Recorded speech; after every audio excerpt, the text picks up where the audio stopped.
The European Union has several core tenets that every member state must subscribe to.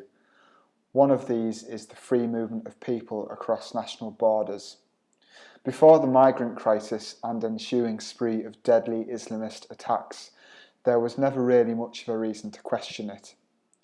But given the porous nature of the EU, it seems terrorists are able to move freely between nation states to carry out attacks. It has just emerged that the third of the London attackers was a Pakistani-born Italian whom travelled freely to conduct the attack. As an Italian, and therefore EU resident, it was his right to travel freely and commit mass murder on innocent Londoners and tourists, and of course we just let him in. In Brexit and the coming general election, Britain has the chance to ensure it regains control of movement across its borders. Perhaps this will be a great advantage in our fight against terrorism at a domestic level. However, only a true UKIP-style Brexit can happen for this to work. Of course, I'm not forgetting the UK has a massive problem with homegrown attackers. Human filth like Salman Abedi is a prime example and raises a separate issue of allowing UK nationals to IS-infested states and then let them return. I want to focus on the trouble free movement across states raises when fighting jihadis within the EU, and how successful terror attacks seem to have depended on open borders. Two of the London Bridge attackers have been exploiting free movement for a long time, and two had been known to state security services for some time. Yusuf Zagba, a Moroccan-Italian man, came to the UK from Italy for the attack.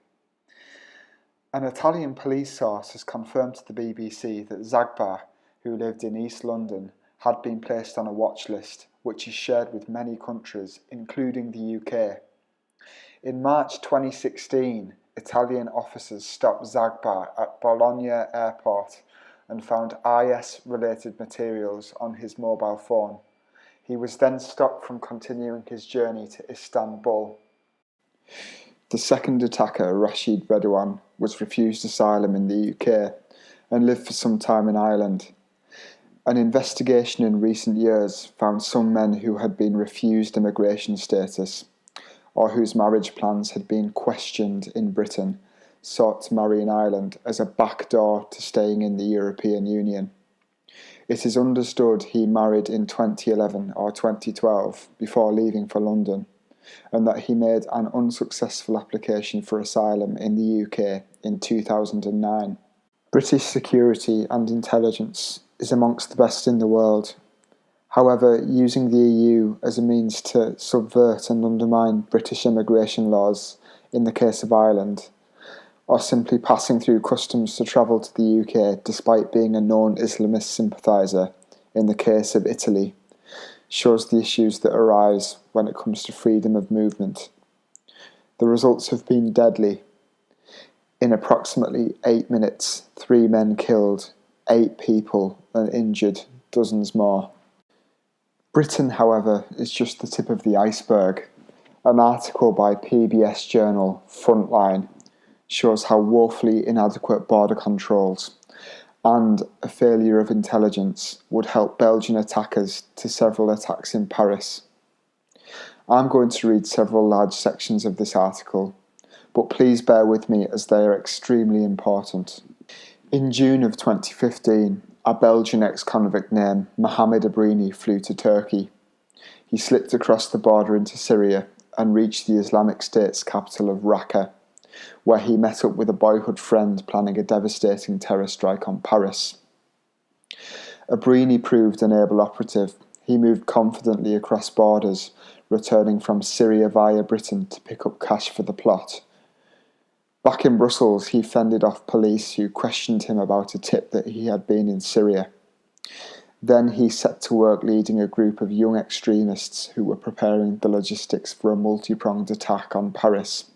On November 11, a hidden police camera filmed him leaving his home to drive with the attack team to Paris.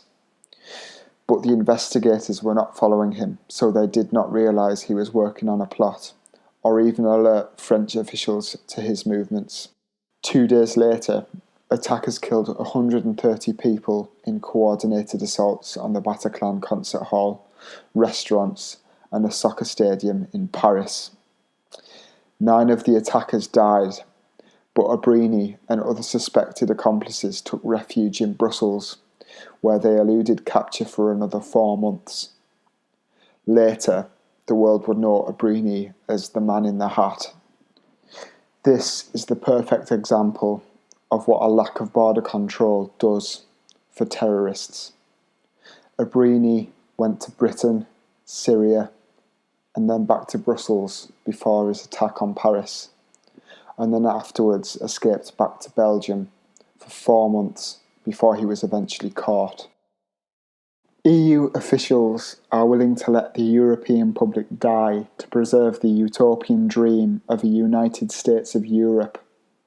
They will not curtail free movement, and they are extremely worried nations will follow Britain's lead if it continues. The flaws in the European system are multiple, said Jean-Louis of France, who was a top counter-terror judge for 2 decades. He said the Paris and Brussels attacks should never have happened. I don't know what we are waiting for, Brugier said.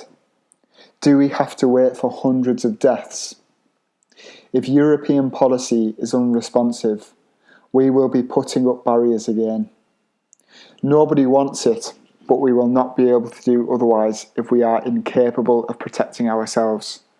And everyone will barricade themselves, and Europe will no longer exist. Well, Mr. Brugier is right. The EU is totally unresponsive, and as a result must let go of its free movement fantasy. Britons have realised that the experiment of free movement is failing us at our most fundamental human right, the right to life. As well as this, the extension follows that we should have the right to attend a concert without being killed, or walk across a bridge without being stabbed or blown to pieces or run over.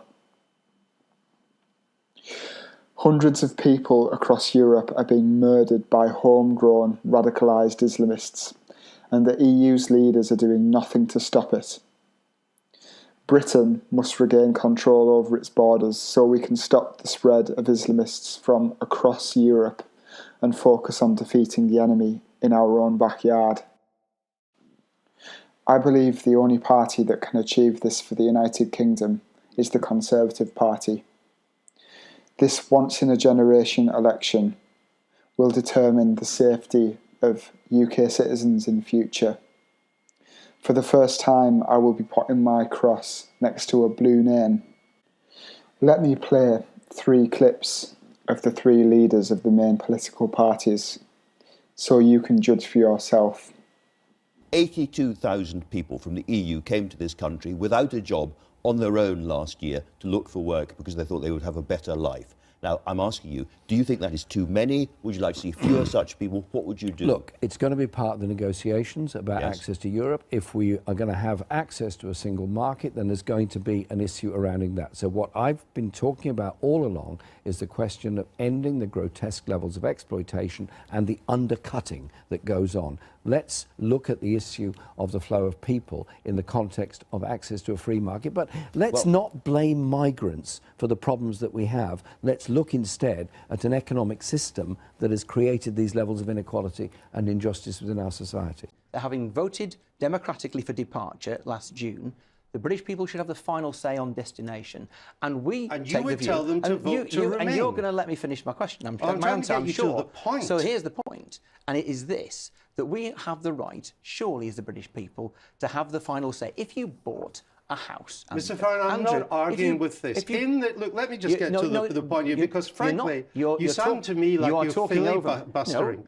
And I want you to address this simple point. You're doing more talking than I am. Well, I tried to get you to answer. The question is simple, Mr Farron, and let me try to politely put it again. I'm politely answering it. In the second referendum, will you campaign to remain in the European Union? I'm politely answering it. And it is this, that when the deal is put to British people, the British people have the right to either accept that deal, and that, in that case we leave the European Union on the 1st of April 2019, or to reject it and remain. Now, I'll be very clear with you, as I have been over this last 12 months, I cannot see any chance of us getting a better deal than the one we have now. First of all, James, in relation to obviously the comments that Liam Fox made, he was setting out very clearly what is a technical and legal position in relation to the interaction between customs unions and free trade agreements. We had a very clear message from the British people in the Brexit vote that they want us to bring in some control on free movement. They don't want free movement rules for movement of people from the European Union member states into the UK to operate as they have done in the past. And we will deliver on that. But on the other side, we do of course need to ensure that we get the best possible deal in relation to trade in goods and services. And I'm looking at this with an open mind. I think we should be developing the model that suits the United Kingdom and the European Union, not adopting necessarily a model that's on the shelf already, but saying what is going to work for the UK and what is going to work best for the European Union in ensuring that we can maintain that economic relationship which has been of benefit to us in the past, and we want to ensure that we can continue and build on in the future.